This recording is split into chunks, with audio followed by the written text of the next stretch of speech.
Can I tell you something? I'm so grateful for that 5.2 second marriage. I think even back to it now, I kind of feel bad because I'm like, I was the closest to God then. I prayed the most. And I could hear God so clear when Priscilla Schreier sent me her book as a promo and just gave it to me. I heard God say, go live. And I was like, really, God, we're using social media like that. And then I created this whole morning prayer meditation called Morning Manna. And so I got on Morning Manna and I said, hey guys, I'm here for the next 90 days. And boy, when we got to like day 40, y'all, I was like, I can't comb my hair no more. This is me straight out the big crust in my eye.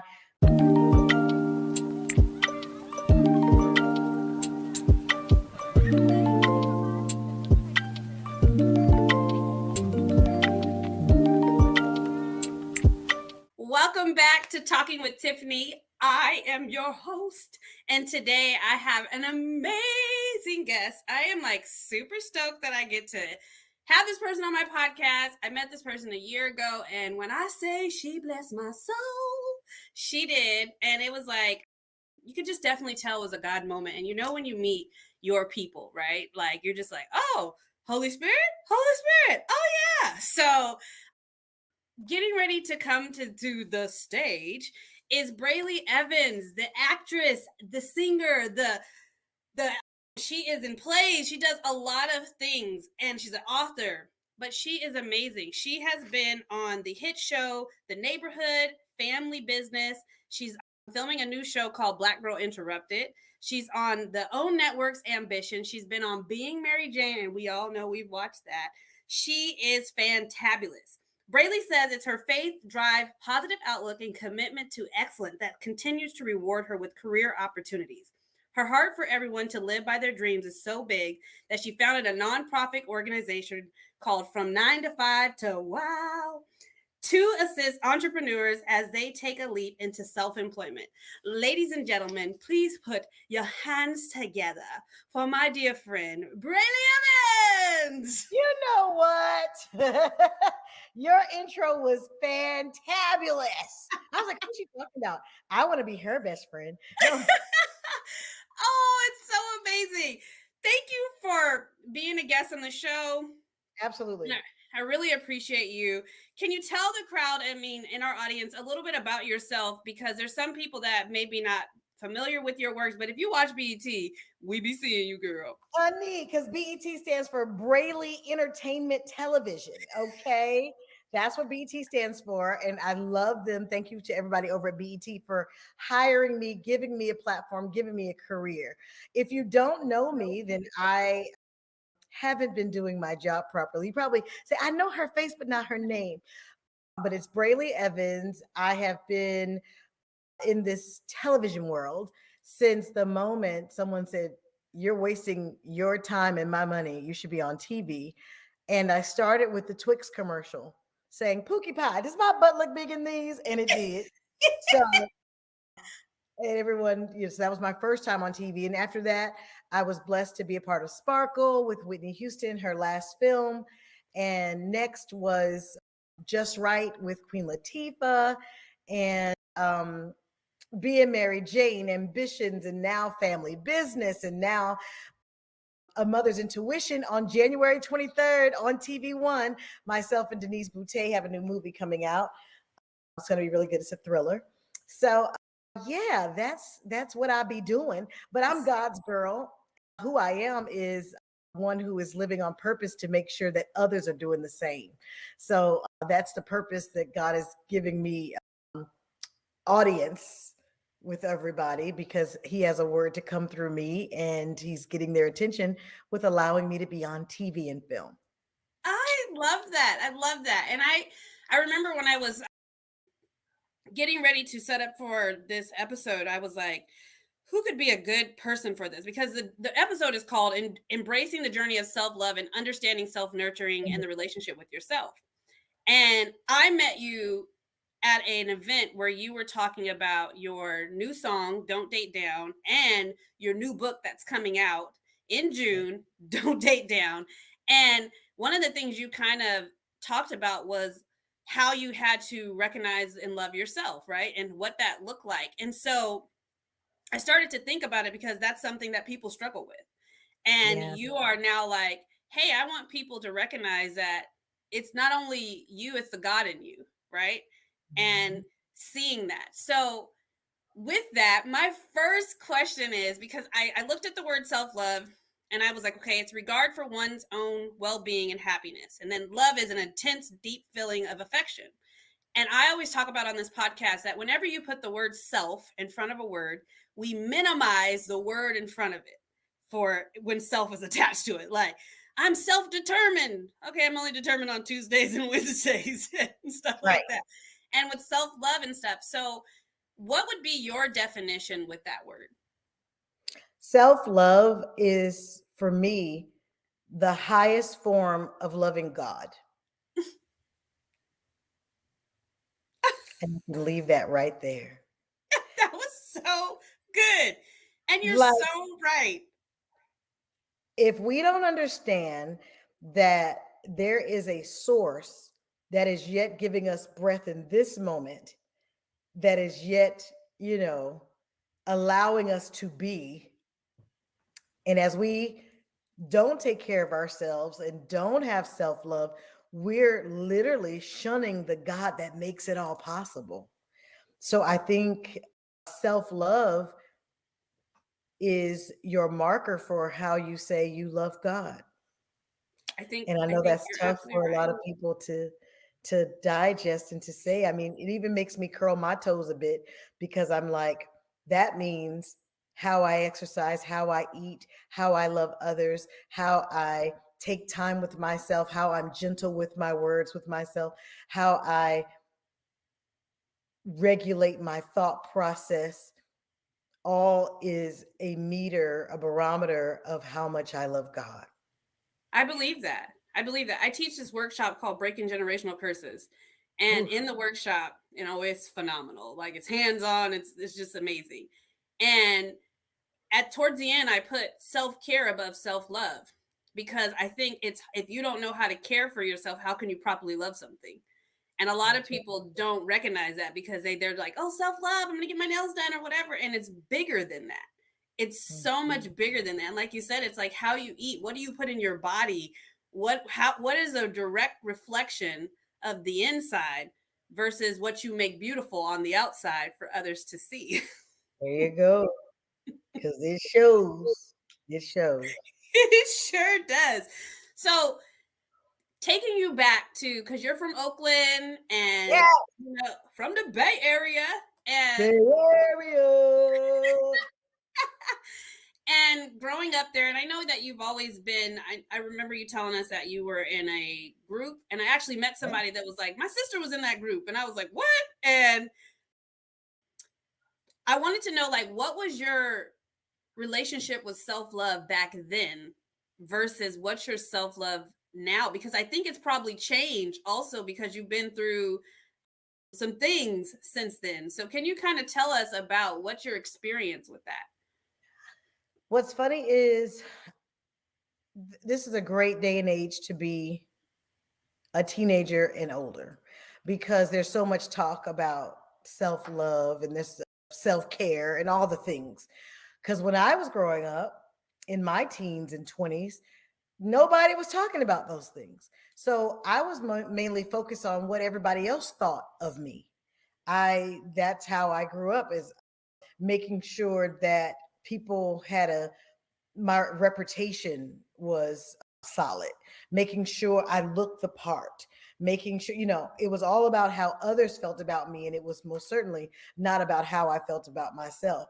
So I spent many years being the model of what everybody wants, the girl who, you know, goes to school, goes to college, gets a job, then, lives in her career path, and then, just doing all the things, got married, do all the things until I started it seems like God was putting people on my path that started to just send me down roads that I was like, oh, there's a big world out here, and I one of those people I can attribute that to is a boss I had. I was working at Infinity Television as the marketing director for a infomercial production company.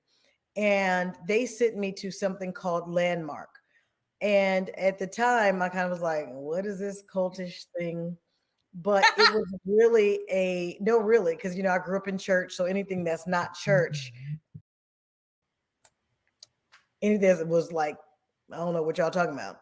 But I realized that's where I first heard that you can be, do, or have anything you want. And I kind of Mm, was like, no, you can't, because if you ain't got the money, but what it talked about was mindset and how you think and how you see the world. And so that was my first little eye opener. Then I met someone else along my career, the Salim and Mara Akil, who I worked as their house manager because I used to sell real estate and then I was doing some house management. And they said, we want to share something with you. And it was called The Secret. And so my eye got bigger. And I was like, oh, the secret ain't no secret. This the Bible they talking. They just use it in layman's terms. But now I get how to use the Bible. Like that thing helped me.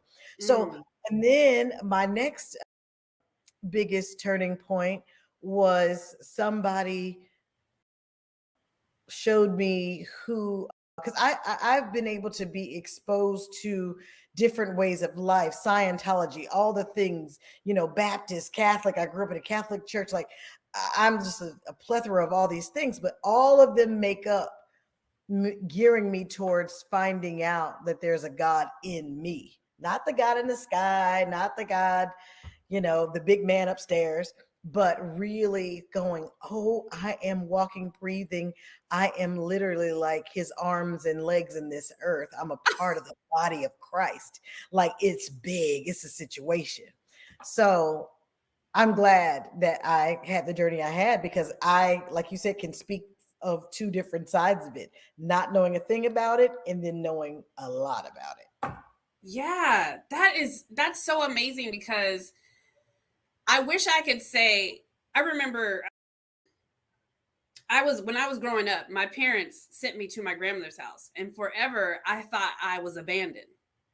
And yeah, like I just was like, you guys abandoned me. And then last year, I'm having a conversation with my mom, and I'm like, yeah, you abandoned me and stuff. And she said, your grandmother sent for you. She asked for you. And then I remember the Holy Spirit saying, I sent for you because that was the only space that you were going to get to know me better. And that is a big difference because I would have never learned, like you said, the difference between what it is to show up for church every Sunday and, oh yeah, you got all these people being hypocrites and all kinds of crazy things, and then to actually live with somebody that embodies Jesus, like humanity, humility, like just all these things where you're like, why are you letting that person talk to you like that and you're still being kind to them, right? And her But you just had to see being it. You had to see it. Same with my grandmother. My grandmother's the one who had me in church from age 2 until now. She's the one that planted that Jesus seed. So, like, gosh, how blessed are we? But to me, church, now that I know better, I feel like church wasn't enough. yes, yes. It make a lot of people mad, but church You're wasn't. so right. Because I feel like I get to see God in moments like this. This is I my get to I get to see like his works. He speaks to me through others just by saying like small things. And God is like, if your eyes are open wide enough, you'll catch a glimpse of me. Ooh, And I'm just like, those moments are so powerful to me because then I get to differentiate what I thought love was versus what I now know love is. my Lord. And when the definition says it's a deep intense feeling of affection, right? When I see God show up in places where you're like, he wouldn't be there, and God's like, no, I love you so much that I'm in the midst of this, right? And you see him, I'm like, oh, that's what it's like to be loved. And I think for me, growing up, I felt like, my dad was, my mom and my dad separated after 14 years. And so you start to look for love in men, and you start to look for this, or people, just this deep affection in people. And then when they disappoint you, you then think that it doesn't exist. And so then to me, it makes you have a difficulty trying to give it to yourself because you've now placed it outside of the hands of God, outside right? of it. Right. And it's just because we don't know any better. Like we only know what we're taught. We came to this earth and happened to be born in America. We could have been born in India. We could have been born in Africa. We could have been born anywhere with a whole nother set of values and a whole nother language, even. We only know what we know until our path opens up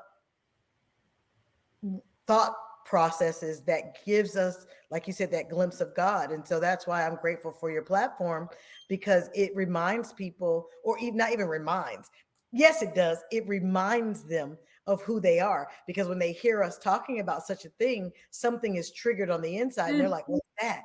And they're like, oh, that's the God in me connecting to the God in them. Wait a minute, let me get a little some of that, what they're talking about. Let me remember that God is in here, not out there. You know what I mean? So that's what I tell my girlfriends all the time when we're gathered together and we're at a restaurant or we're out. I'm like, you guys, this is my church. yeah. It's not always in the four walls of any Baptist church that, I grew up in or something like that. But we are the church, walking and breathing and living every day. Like, I think the pandemic taught us that, or definitely Yes. taught me that. I was so grateful. I said, God, you had to shut this whole thing down for us to realize that we are the church, Yeah. that I don't have to go somewhere every Sunday to say I go to church, because I need to be having church every day with you. And I Yeah. need to be conducting myself in a, godly fashion so that people can realize you in everything that I do, not just on Sundays going hallelujah. I don't, and they say, well, don't forsake the fellowship. Well, I'm not, because being on a podcast talking about God is not forsaking the fellowship. You're right. I love that.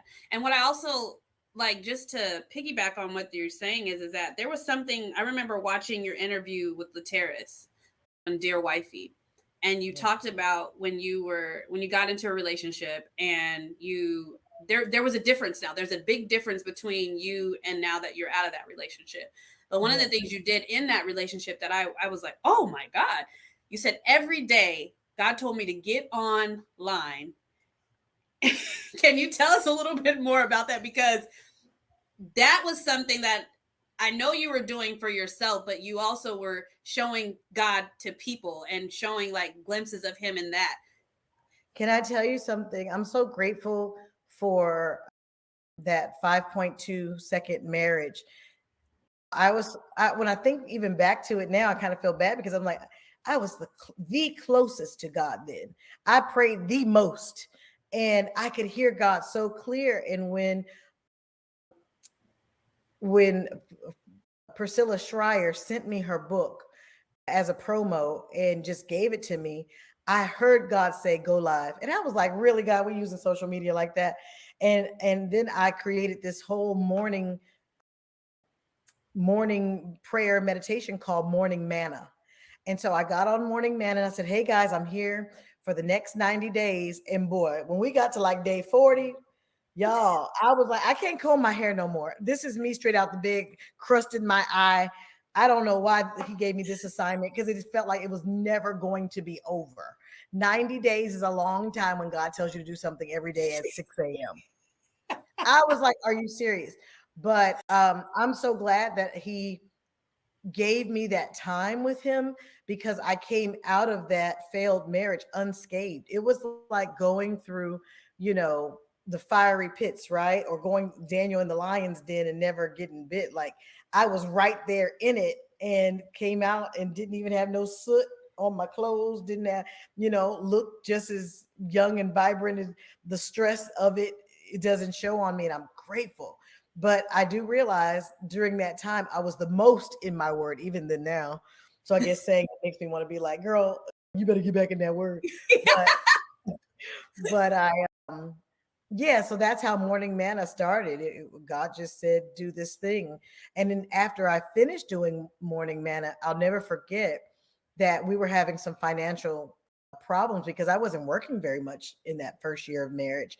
And one day I'm going through the mail, sitting at the table as normal, opening up mail, and I open up a $40,000 check. Wow. And I said, I just went into praise, but I was like, This is unexpected. I've never had a residual check this big before. And if working for God is like this, then I work for Him. Because it was like, okay, them 90 days, all of a sudden, and it was like not very long after I'd finished the 90 days that I'm just regularly opening the mail. And I was like, huh? Oh, they do this? Like, it was so incredible, like the timing of it. That makes me want to start Morning Manna back and see what happens after 90 days. I'll let I love that. I love the obedience though. And I just finished up. I'm in Priscilla Shire's second devotional, but I was doing one about a couple months ago because God was taking me through. My word this year was refine. He's like, I'm taking all the little remnants out of you, and I'm like, could we just talk about it? You don't have to put me through it and stuff. right. You know what But when you refinement go, means? yeah, and I get Out. it. Right, I definitely get it. But one of the things I learned in the Bible study was called Elijah, was when he sent Elijah to the cherub and he said, the ravens are going to feed you. And the Ooh. ravens are the most finicky, carnal Yeah. And they're things, most certainly not feeding nobody but themselves. right? But for them to come back every single day and to bring bread and food, right? And God Yeah. saying, just saying, trust me, just Mhm. trust me, right? And I think that is something where you have to kind of recognize the love in yourself and embrace that. Like, if I can love who I am, if I can really just settle in that and not be confined with, well, I can't pay my rent or I can't do this or whatever. And God's like, but my love is so great that I will take care of you and all that. And then when you just said that you came out still looking young, the word says, I will return the world, the things that the You. cankerworm stole from you, right? Restore and stuff like that. And so it's just like, if you just go through it and then if I can just make you better in that. And so I definitely understand that, but I do think that was something where you had to recognize, like, I gotta love me and I gotta love God because God is in me. And if I show that, He's like, you see what you get? You got $40,000 for loving that joker for 90 days. 90 days. 90 days.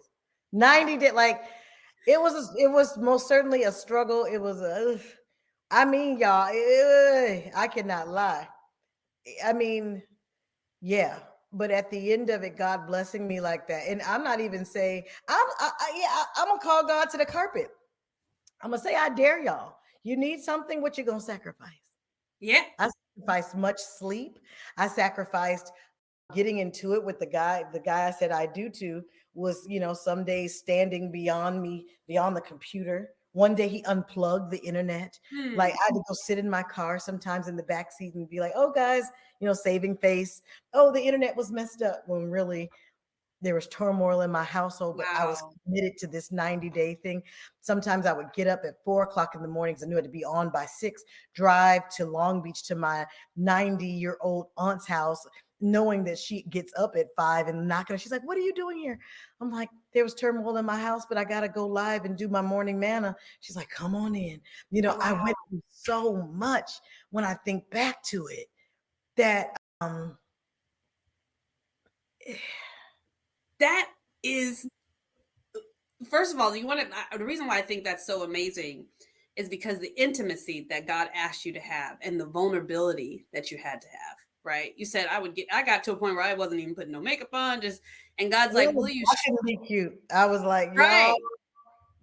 it was cute in first 30 days. And after that, I was by the week of 35, 40 days, I was like, these are my pajamas.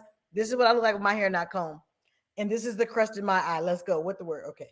I, I think people, and I want the audience to understand that that's true intimacy. That's nakedness with God. That's that Adam and Eve first in the garden, and God knows exactly where they are and they're not hiding themselves, right? That's that. I'm not worried about what other people think. I'm only worried about being obedient and showing up no matter what the cost is. And you said, what will you sacrifice? Will you sacrifice? And then it's funny because you're an actress. So a lot of time people think that you're supposed to put on Pretty all face, the time. Be pretty all which the time. Pretty all you are beautiful. You told me to go pick a picture. And the I'm like, time. I'm not, this is hard. She's all these pictures I are only I only post the pretty stuff. So Hey guys, I hope you're enjoying the show. Make sure you click the link below and pick up one of these Sis Is It You books. This book is some of the things that me and the ladies are talking about. It has a lot of helpful tools in this book. Don't get discouraged by the spine. It's not a journal, it's a book. It just allows you to flip it back and do things like this. So click the link below or tiffany.com, tiffynee.com, and pick this up. Sis Is It You or sisisyou.com. Enjoy the rest of the show. You were good. But my even talking about morning manna with you now scares me. It's just like, Lord, I know you're not bringing that back. I know you're not trying to bring them 90 days back at 6 in the morning. And I'm asking for him to move in my life right now. And then I'm hearing myself say sacrifice. And then I'm remembering what he did for me. Like, I can't make it up. Yeah. He didn't give it to me before. He didn't give it to me during. It happened after. So now I'm like, and I'm asking for something right now. And I'm like, I know you did not send Tiffany with the 2 E's. Get me back up in the morning to remember morning manna. Tiffany, you will not break this thing. Oh, Father God. It's funny because I feel like if you do that, that's also God telling me that I have to get up because I've been struggling that. But I was just talking to my mentor yesterday, and she said, it's so funny how we always say, God, use me. And then the moment he's like, okay, this is it, you're like, wait. Wait, not this assignment. Give me something else. I want something easier. Right. What but I love that. And I think if you end up doing it, it's going to bless so many people because you're also in a different space now. I am. Oh, God, Jesus. And that's amazing. And I think back to probably even thinking back to that time where you're like, will I ever make it out of this? I mean, it was do or die. It was difficult. It was like, is this for real? Am I really struggling to just read a couple Bible verses and try to give people a practical way of living it out for the day? That's all it show was. But I was struggling, y'all. I was like, y'all have no idea. And then I remember, even if you go back to some of them are still on my Facebook. I finally, like, one day got him to come and sit with me, like, be a part of it. And then he would be sitting there. And I'd be like, come on, you gotta, this is a show. Like, I mean, wow. And you Thanks fought for the memory. Thanks for the Oh, memory. Because I haven't thought about that in a long time. that touched me when you said that. And when I watched that. And I watched that with my husband. So that was something where I remember prior to us watching, he's like, do we gotta watch this right now? And I'm like, man, just come on. And then he got comfortable. And then he's Got like, into oh, it. this is good. And then he's like, I need to text Brely. And I got something to say, right? And I think I texted you. I was like, Brandon has something. He wants to talk to you about something. I love it. He's like, I want to make sure this never happens again. And I was just like, that's amazing. But that was really touching. And I think when you take a step in that faith, and you kind of show yourself that outward love that God is saying, but it was always in you. I remember I had a dream a couple weeks ago, and I called my friends and I told them, I said, I was at this party and I was with a bunch of friends and stuff, and I had lost my wallet and my keys. And I'm looking all over the place. And so I had to stop doing events that everybody was going to because I'm going backwards to look at stuff. And towards the end of the event, a couple people had stopped to help me and stuff like that, but then they went on or whatever. And then towards the end of the event, I found the keys in the pocket of my hoodie.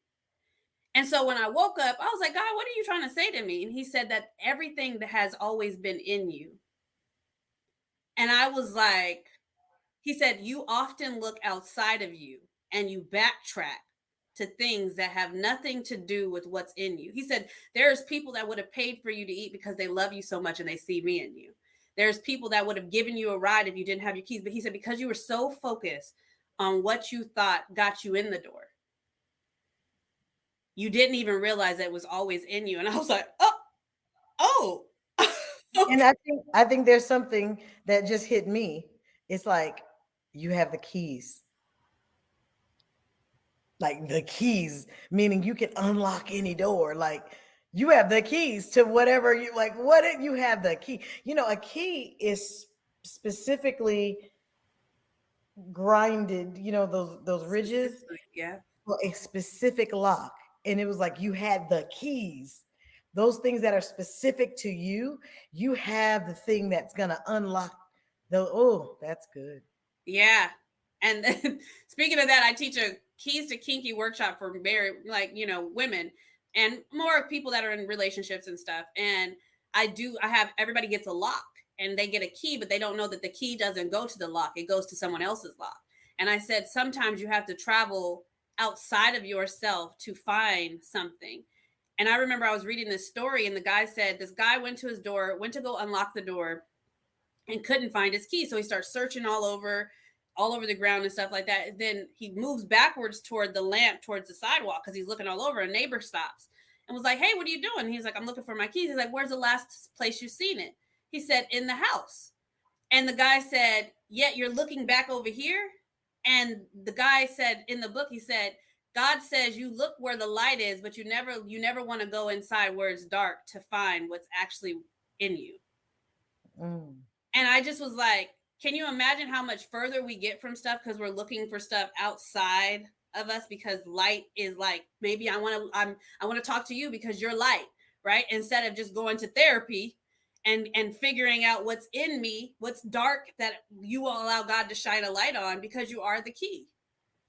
We are the key. It's so true.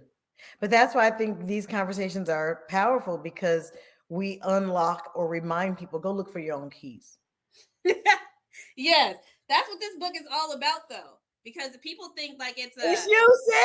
it is you, right? Is it you that has the key to yourself, like that is unlocking all the drama and stuff like that? Like, and I don't think we recognize that when we come into these situations. And so, one of the things I recognize, and this is my next question, is when did you recognize that you were struggling with managing self love for yourself? And it becoming like overwhelming, where you're like, I know you're here, God, but I don't see you, I don't feel you, right? Like I just can't give myself that. What did that look like, and when did you Uh, notice? I think I just noticed it when the marriage failed because Mm. I've always been this everything's beautiful, I live on cloud nine. I live with rosy sunglasses on. So when I'm like, how did I fail at marriage? And I have parents who've been married 50 years. My grandparents have been married. You know what I'm saying?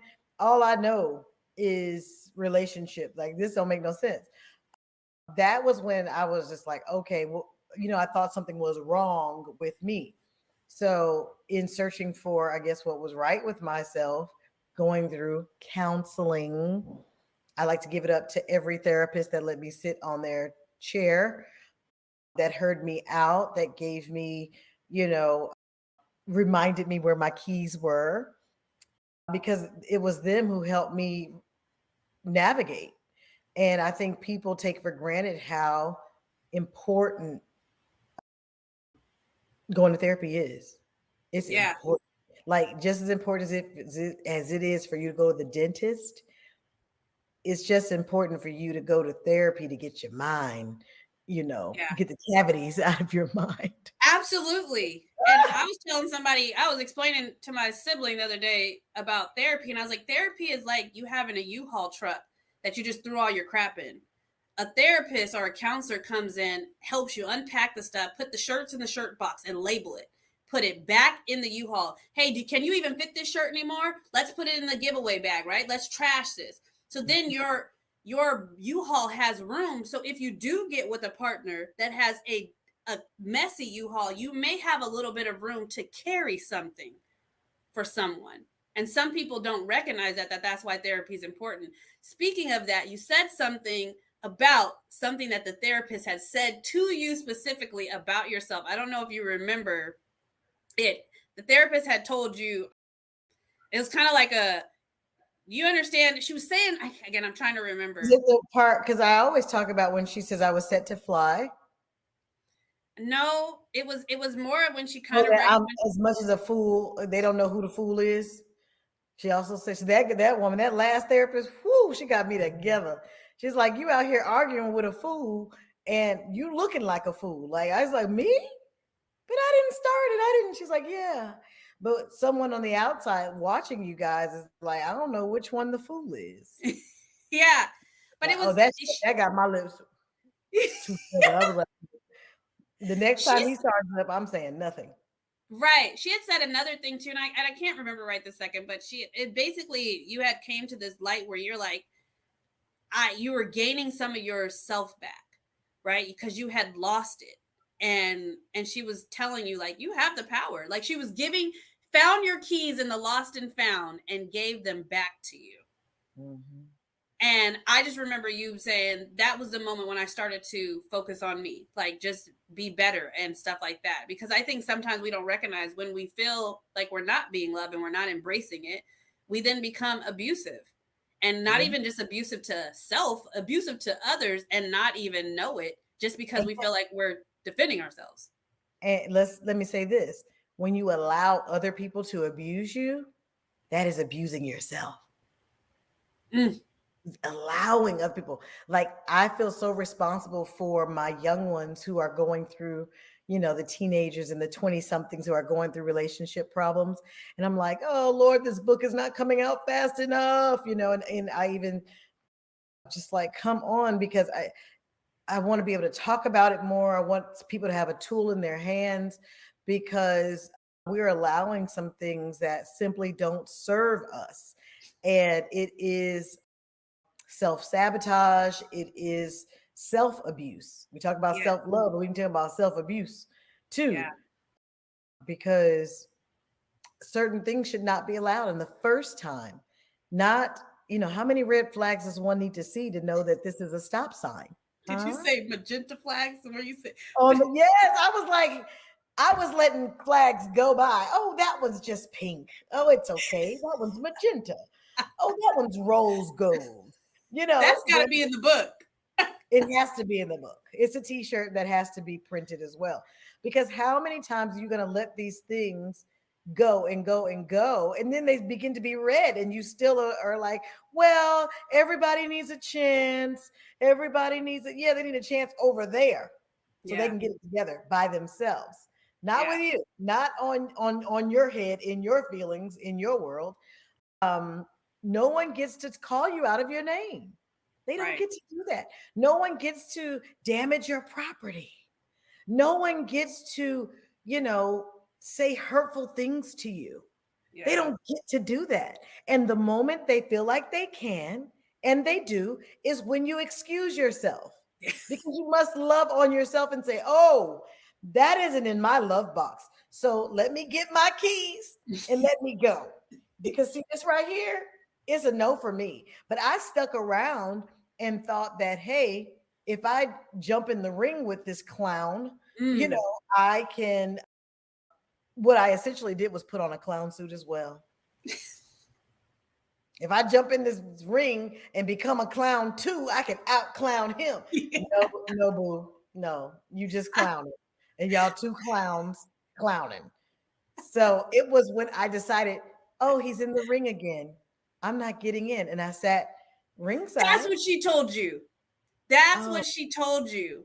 She said something about you didn't have to go stay out of the every. ring. You don't Yes. fight this fight. You can say no. You can, Yes. yeah, you don't have to fight every fight, guys.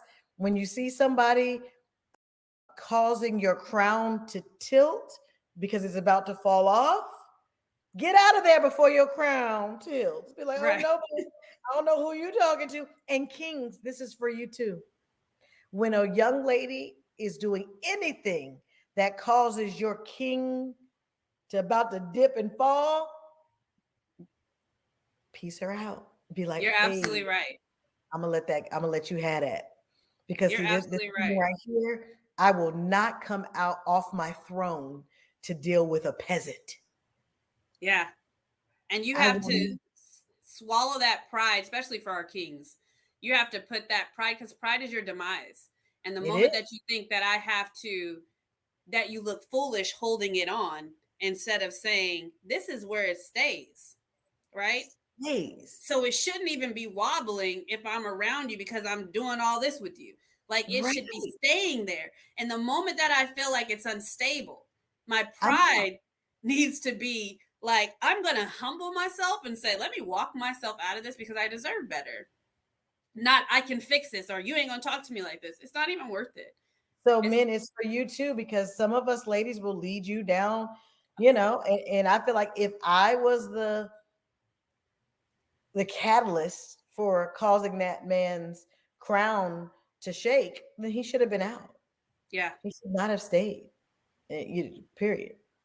I And tell my so young couples, don't bring the bull out the cage. mhm. It's not worth it. It's not gonna be good. It's not gonna end well. It's not gonna end well. Soon as your crown comes off, it ain't gonna end well. Have you ever seen a person trying to balance books on their head? Think of your crown like that. Yeah. If something takes you out of that stillness, out of that royalty, out of That posture. that posture where your back is straight and your head is straight. If someone takes you out of that and makes you want to curl up and roll up, baby, bye. You got to be like, I love myself too much to deal with your ignorance. Have a good night. Yes. You know, have a Abs- good day. Have a good life.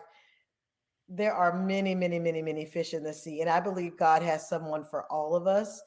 And I believe that as we work on ourselves and our self love, then we can open the door with those keys to let the right people in. It was so funny because before this interview, I was talking to a guy that I met on a dating site. And we're just chatting it up and chatting it up. And it was good energy. I'm like, cool. And we were both laughing, like, we're on a dating site. Like, dang, this is so funny. And it's like, but being busy people, I need help. I'm not in the world enough to, I mean, I go to the grocery store every now and again, get gas or whatever, but I'm just not in the world enough to make myself available. And for some reason, he was like, are you approachable? I was like, I'm totally approachable. I'm smiley. He's like, do you have that resting bitch face? I was like, I don't. And I said, but I think people look at me and they see a wife, so mm. they don't approach. Ooh. And I'm okay with that. And I'm okay with that because I'm not for everybody. Like you should be. If you feel that little bit of a intimidation to come my way, you should, Yeah. because that means you're not, you haven't grown to the type of king I need just yet. Because only the king for me is not going to be intimidated by anything I'm out here in the world doing. So yeah. I love that. And I think you said something while you're talking about self-abuse. Hmm. And I remember in the beginning I said anytime you put the word self in front of something, you diminish the word Minimize. in front of it. And one of the things I recognize about people that do that is like we then water ourselves down to a something that necessarily doesn't, like you said, you were like, I was seeing pink flags and magenta. That's just adding white to the color red. Hmm. Hmm. Hmm. And it's like when you water something down just to make it appeasing to you. Pink's my favorite Yes. color. Oh my It's God, you know? it's okay. Everything's okay. It's okay. It's okay. And it's not okay. It's It's not. not okay. And I just want people to recognize, and this audience, just to see like self abuse is huge. And it really comes when And you we do do it not all the acknowledge. time. People do it all the time. We do it all the time. All the time. And we're not realizing that what we allow it. No one can just do something to you. You have to allow someone to do something to you. Like Yes, they start off, but you have every right to walk away, hang up, like block. People don't get to treat me any kind of way these days. And it's kind of unfortunate because, oh, and that's something that the guy said on the call. He said, oh, I bet your cutoff game is strong. And I said, it just got that way. It is. It's Ginsu. I'm not dealing with any crap. The moment yeah, I see something, how many red flags do I need to say no? you're You right. have to ask yourself that.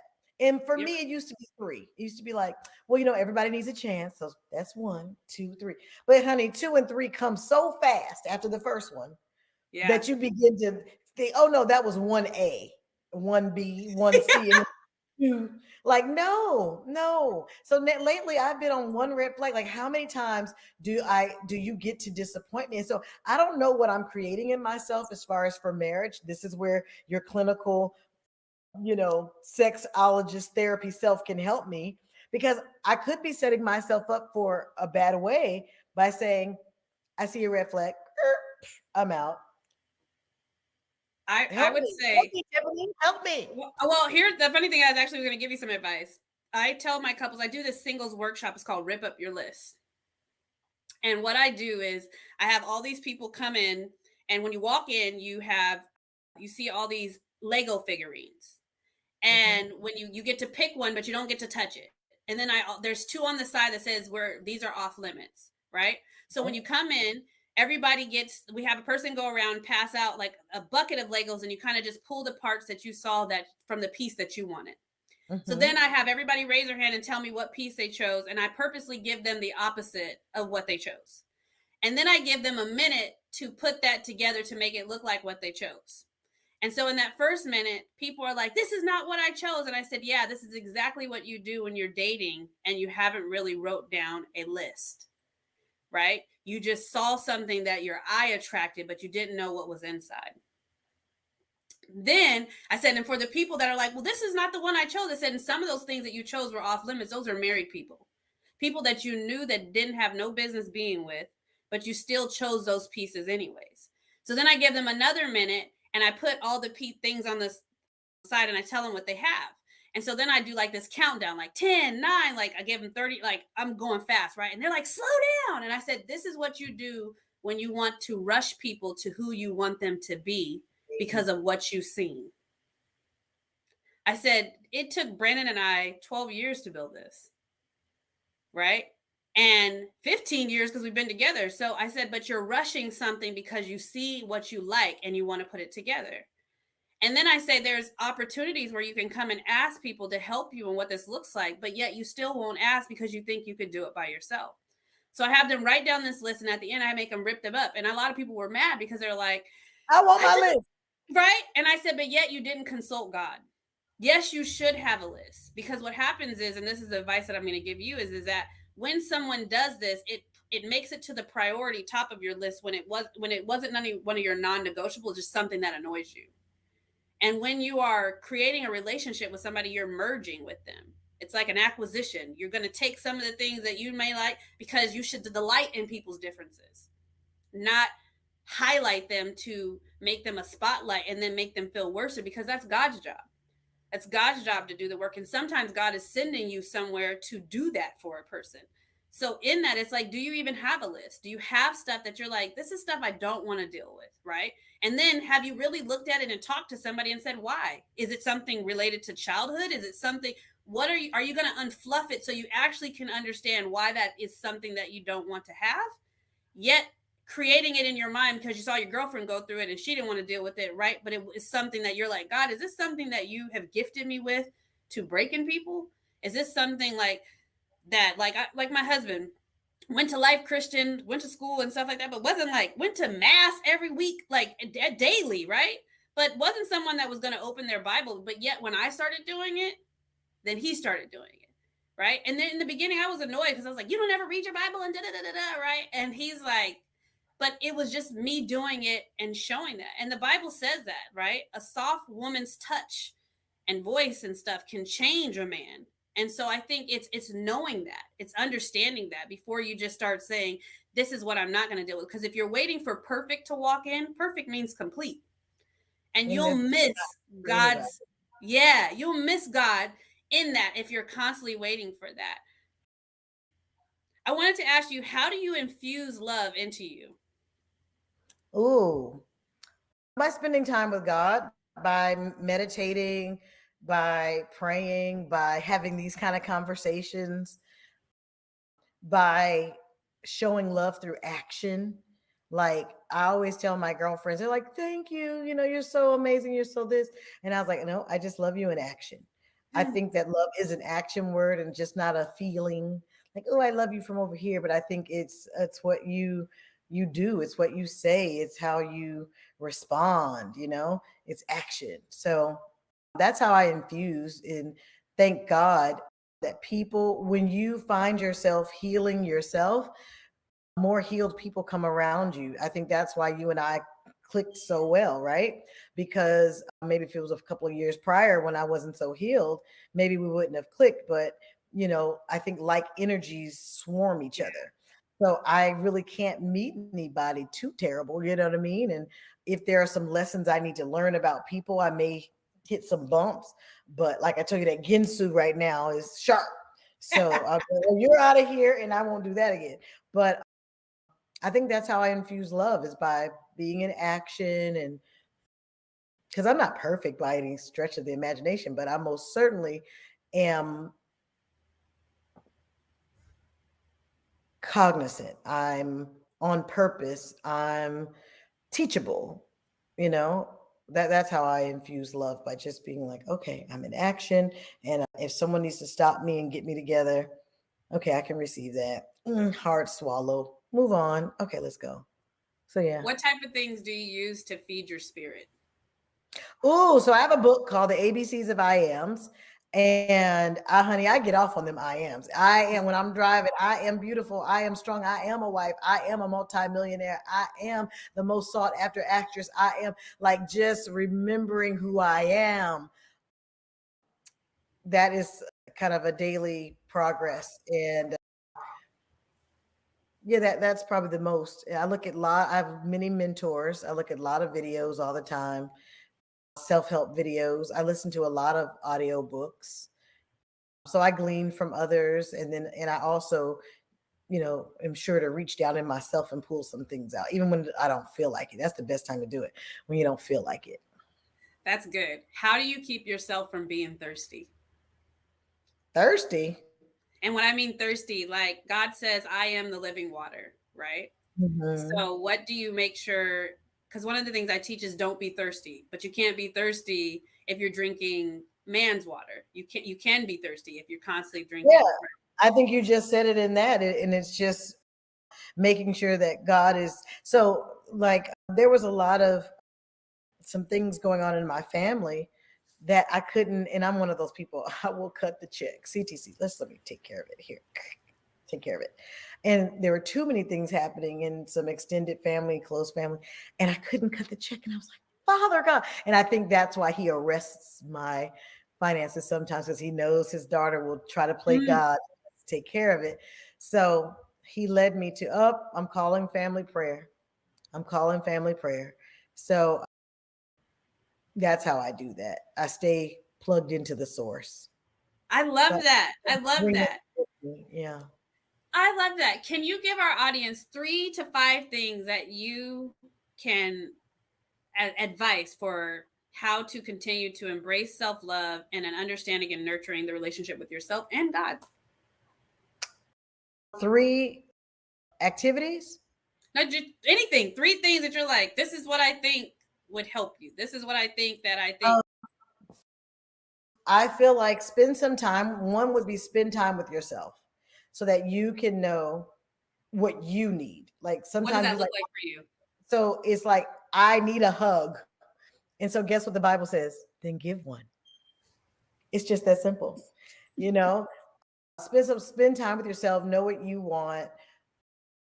Number two would be get your mind, as much as I'm saying self-love is about you, but the moment you do something for somebody else, boy, it's like you fill your own tank.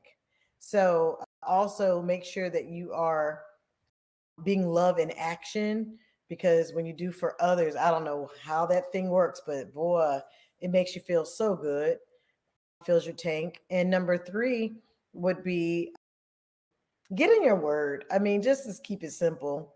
Like, read some Bible stories, find out that what Gideon was going through.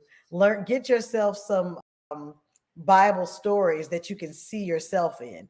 And then you can try some of those things out. What's the coolest part about the Bible is those stories might be millions of years old, but boy, do they still apply today.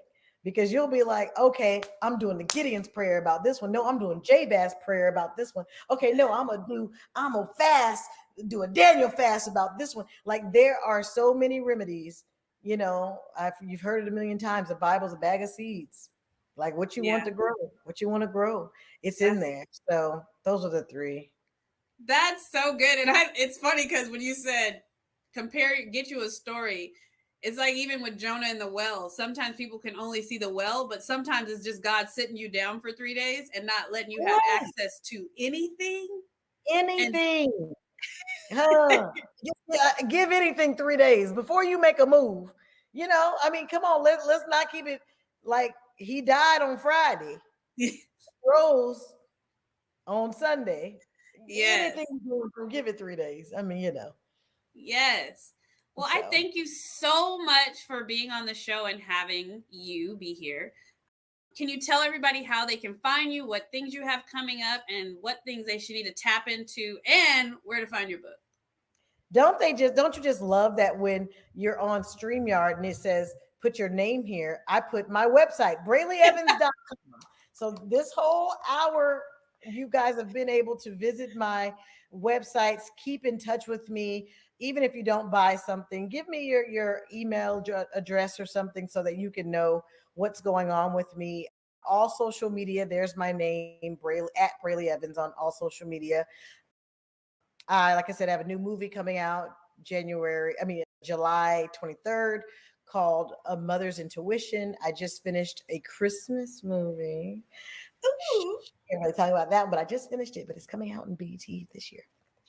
So just got fun stuff, and I'm producing some things. I also have a podcast coming.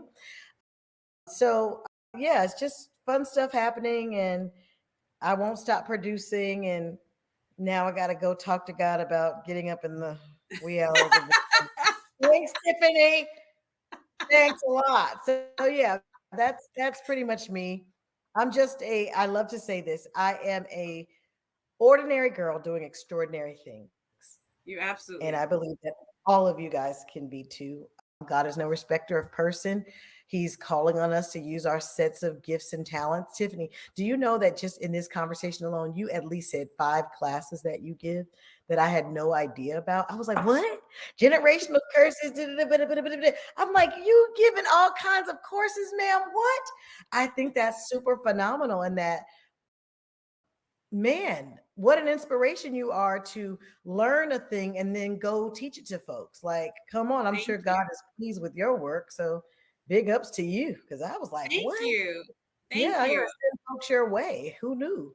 I appreciate that. I often forget about those things because I'm so caught up in his work and his will. So I never want to just get too consumed by that. But thank you for reminding me that because God has been putting that on my mind to get back out there.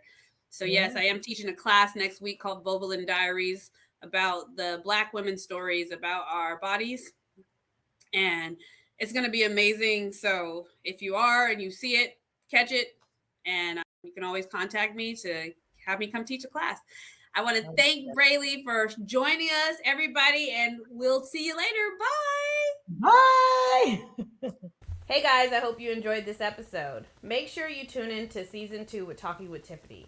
This season, we have a lot of impactful, powerful guests that are going to dive really deep into some of these words that we put self in front of. You know how I say every time you put the word self in front of a word, you minimize the word in front of it. But these people are actually doing these words wholeheartedly. So check out season 2, press subscribe, like it, and share, please. Enjoy your week.